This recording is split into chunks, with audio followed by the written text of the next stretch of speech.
परमहंस गीता 5वां अध्याय श्लोक क्रमांक 4 और 5। जिस प्रकार यदि किसी खेत के बीजों को अग्नि द्वारा जला न दिया गया हो तो प्रतिवर्ष जोतने पर भी खेती का समय आने पर वह फिर झाड़ झंखाड़ लता और तृण आदि से गहन हो जाता है, उसी प्रकार यह गृहस्थाश्रम भी कर्मभूमि है। इसमें भी कर्मों का सर्वथा उच्छेद कभी नहीं होता, क्योंकि यह घर कामनाओं की पिटारी है। उस गृहस्थाश्रम में आसक्त हुए व्यक्ति के धन रूप बाहरी प्राणों को डांस और मच्छरों के समान नीच पुरुषों से तथा टिड्डी, पक्षी, चोर और चूहे आदि से क्षति पहुंचती रहती है। कभी इस मार्ग में भटकते भटकते यह अविद्या, कामना और कर्मों से कलुषित हुए अपने चित्त से दृष्टि दोष के कारण इस मर्त्य लोक को, जो गंधर्व नगर के समान असत है, सत्य ही समझने लगता है। तो कह रही हैं, इन श्लोकों में मनुष्य की जो स्थिति बताई गई है वैसी ही मेरी है और शायद सभी की होती है। मैं आपको 1 साल से सुन रही हूँ और हज़ारों वीडियोस देख चुकी हूँ। सही जीवन जीने की प्रेरणा आपसे मिलती है।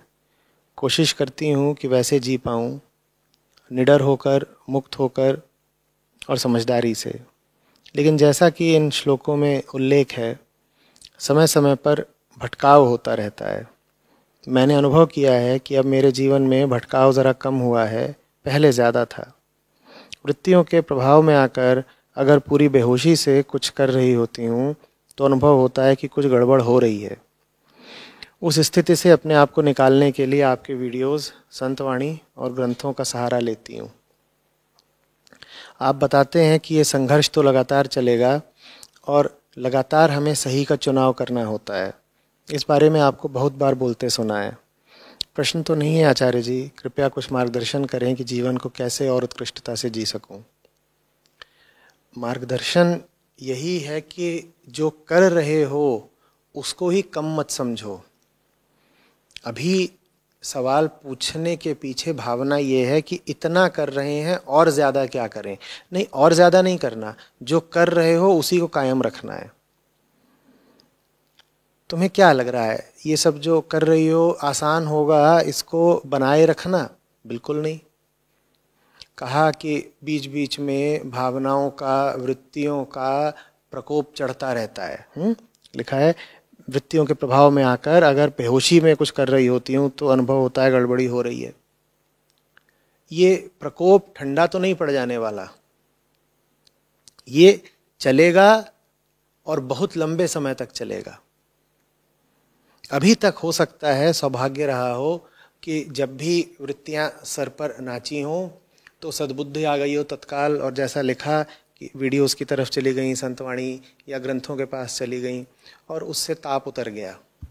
लेकिन हमेशा ऐसा हो जाए ये आवश्यक नहीं है। तो अभी बस यही प्रार्थना करो और कर्म के रूप में यही प्रबंध करो कि जब भी वृत्तियां सर पे चढ़ें तब कोई बचाने के लिए आ जाए। 100 बार भी अगर बच चुके हो तो ऐसा बिल्कुल निश्चित नहीं है कि 101वीं बार बच जाओगे।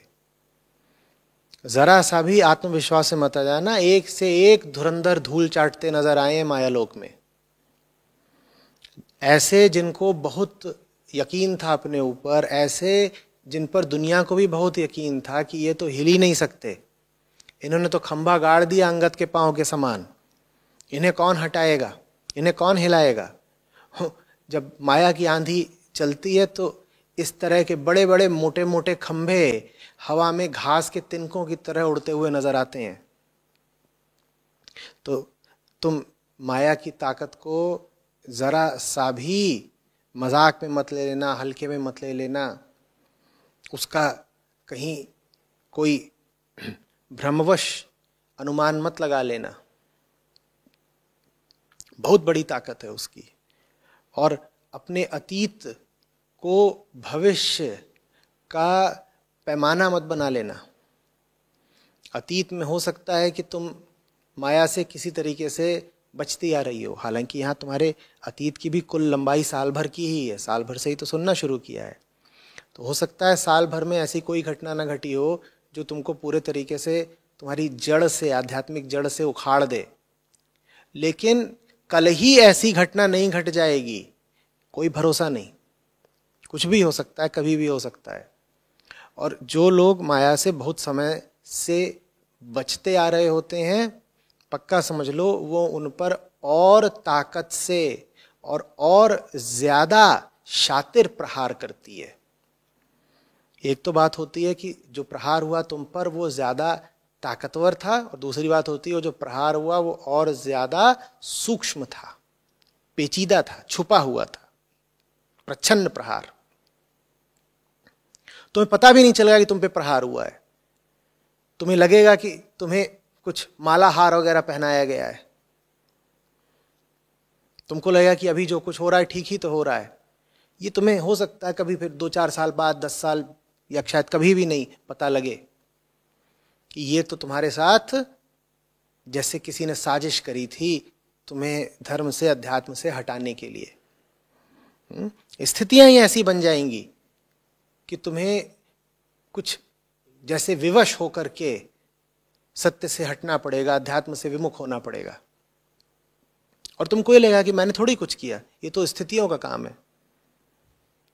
क्योंकि अगर तुम मान लो कि तुम्ही ने कुछ किया है तो फिर तो तुम अपने निर्णय को बदल सकते हो, सुधार सकते हो ना। माया जब तुम पर चोट करेगी तो तुमको ये भरोसा दिलाकर करेगी कि जो हो रहा है वो अनिवार्य है।